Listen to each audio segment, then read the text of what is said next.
বছৰি 3 লাখ টকা আহিলে চাকৰি কিয় লাগে? চাকৰি কৰিব নালাগে। চাকৰি কৰিব নালাগে। ই খেতি দিয়ে লাভ পাইছো আমি। 3 লাখ হলে আৰু কি চাকৰি লাগে, কি চাকৰি কৰিব লাগে? হয়, ষ্ট্ৰবেৰী খেতি কৰি অসমৰ এটা পৰিয়ালৰ মুখত বিৰিঙিছে হাঁহি। খেতিৰ জৰিয়তে বছৰি 3 লক্ষাধিক টকা উপাৰ্জন কৰা পৰিয়ালটোৱে এতিয়া ভাবিবলৈ লৈছে চাকৰি কিয় লাগে। ষ্ট্ৰবেৰী খেতি কৰা আমাৰ 6 বছৰ হ'ল। ইনকাম কেনেধৰণৰ আপোনালোকৰ? ইনকাম বছৰত 3 লাখ মান আহে। বিক্ৰী কৰো আমাৰ এতিয়া বৰমাৰ নে নলবাৰী নে ৰঙিয়াৰ নে আৰু পাঠশালাৰ নে ইনকাম 3 লাখ মান হয়ে দে।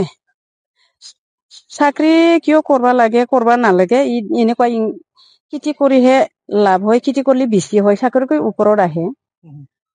বছৰত 3 লাখ আহিলে আৰু কি লাগে, চাকৰি কৰিব নালাগে নহয়। কষ্ট কৰে আমি গোটাই ঘৰখনৰ চলি পুলি গোটাই কষ্টই কৰে। ইয়াৰ লগতে একদম খৰচা পাতি পঢ়া চলা চলি পুলি গোটাই ঘৰখন চলি আছে। চাকৰি কৰিব নালাগে। চাকৰি কৰিব নালাগে। ই খেতি দিয়ে লাভ পাইছো আমি। 3 লাখ হলে আৰু কি চাকৰি লাগে, কি চাকৰি কৰিব লাগে। বাক্সা জিলাৰ মুছলপুৰৰ বুনবাৰীৰ গাঁৱৰ এইজন আদৰ্শ খেতিয়ক খগেন বড়ো।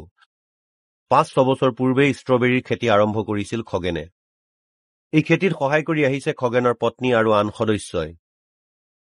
ষ্ট্ৰবেৰী খেতি কৰি এতিয়া যেন পিছলৈ ঘূৰি চাবলগীয়া হোৱা নাই তেওঁ। আৰু সেই খেতিক নিৰ্ভৰ কৰিয়েই সুন্দৰকৈ চলি আছে খগেন বড়োৰ পৰিয়ালটো।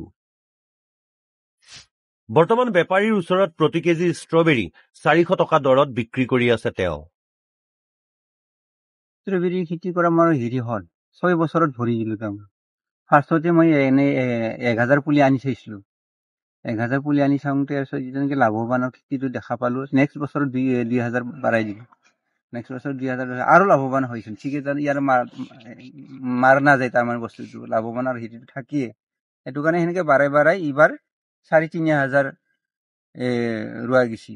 আৰু লগতে এগ্ৰিকালচাৰ ডিপাৰ্টমেণ্টটো দিয়ে, এইটো লাষ্টত আহি যায় তাহাৰ মালটো। এতিয়া তাহাৰ মালটোৰ লগত আমি আশা কৰিলে নহয়, তাৰমানে মৰাটোহে গজা দিব পৰা হয় তাহাৰ মালটো। এতিয়া মই হাউলিৰ পৰা একদম ৰঙিয়া লাগি মই ভাঙাং, তাৰমানে হাউলি, পাঠশালা, টিহু, নলবাৰী, ইপিনে আৰু ৰঙিয়া, ঠিক এটাত মই ভাগাই দিং তাৰমানে দোকান এখন, ফল মূলৰ দোকানত।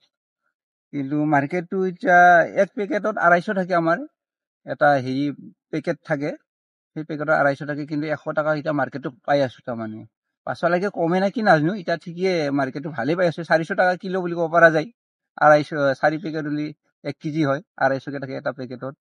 সেইটো কাৰণে মাৰ্কেটটো এইবাৰ ঠিকে পাইছো। পাছলৈকে নাজানো। ষ্ট্ৰবেৰীৰ খেতিটো মোৰ বহুত আছে ক'ব গেলি। এতিয়া এই খুলি মাহৰ খেতিটো যেনিবা বেহাৰ আছে, আৰু যেনিবা তৰমুজ আছে, কবি আছে। কবিটো 1 চালান কাটা হৈয়ে গেল, বন্ধাকবি। এতিয়া নুমলাকে ওলকবি দিয়া গৈছে, আৰু হালধীয়া ফুলকবিটো দিয়া গৈছে, আৰু বেগুন কালাৰৰ ফুলকবিটো দিয়া গৈছে। সেইটো দিয়া গৈছে।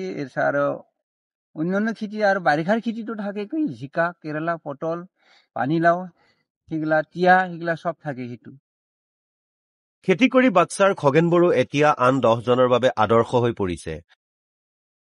চাকৰি বিচাৰি হাবাথৰি খোৱাতকৈ খগেন বড়োৰ দৰে আপুনিও খেতি কৰি স্বাৱলম্বী হৈ উঠিব পাৰে।